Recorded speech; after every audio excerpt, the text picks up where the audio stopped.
உலகம் முழுக்க ஒரு காலத்தில் 17,500 மொழிகள் பேசப்பட்டு வந்தன. இப்போது 7,100 மொழிகள் புழக்கத்தில் இருப்பதாக யுனெஸ்கோ பட்டியலிடுகிறது. 700 மொழி குடும்பங்கள் இருக்கிறது. 670 மொழி குடும்பங்களுக்கு எழுத்து, இலக்கியம், லிபி எல்லாம் இருக்கிறது. 30 மொழி குடும்பங்களுக்கு எதுவுமே இல்லை. அப்படி இருப்பதுதான் தேவநாகரி வடிவத்தில் இருக்கிற இந்தி உட்பட என்று நீங்கள் புரிந்து கொண்டால், இத்தனை மொழிகளில் 3000 ஆண்டு பழமை வாய்ந்த மொழிகள் என்றால் ஏற்கனவே உலகத்தில் 2 தான் இருந்தது. ஒன்று சீனம், இன்னொன்று நாம் பேசிக் கொண்டிருக்கிற தமிழ். அதுவும் இரும்பின் பயனை நாம் பயன்படுத்தி விட்டோம் என்றவுடன் நம்முடைய வரலாறு மிக நீண்ட தொலைவுக்கு போகிறது. அதற்கெல்லாம் போது நேரம் இல்லை.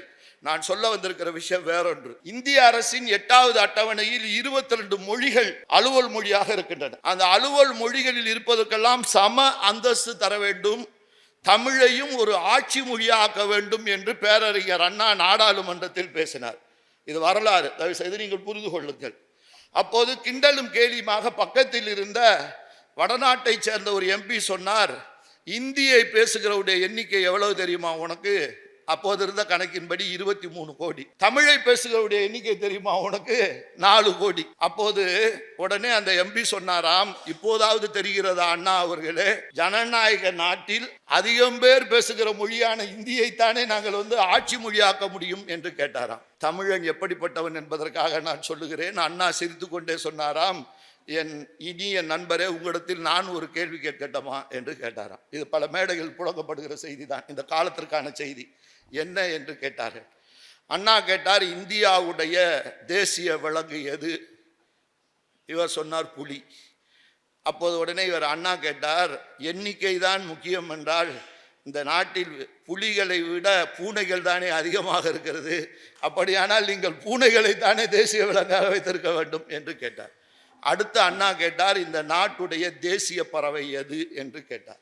இவர் சொன்னார் மயில் என்று சொன்னார். கணம் உறுப்பினர் அவர்களே, இந்த நாட்டில் மயில்களுடைய எண்ணிக்கை அதிகமா, காகங்களுடைய எண்ணிக்கை அதிகமா என்று அண்ணா கேட்டார். எதிரே இருக்கிறவர் விழித்தார். இவர் சொன்னார், ஜனநாயகம் தான் முக்கியம் என்றால் இந்த தேசத்துடைய தேசிய பறவையாக நீங்கள் காகத்தை அல்லவா வைத்திருக்க வேண்டும், ஏன் மயிலை வைத்தீர்கள் என்று கேட்டுவிட்டு கரகரத்த குரலில் அண்ணா சொன்னார், மயில் அழகான பறவை, அது இறகை விரித்து ஆடுகிற போது, சிறகை விரித்து ஆடுகிற போது ஒரு கவர்ச்சி இருக்கிறது, கொண்டாடப்படுகிறது. புலி அது மாதிரி ஒரு கம்பீரமான விலங்கு.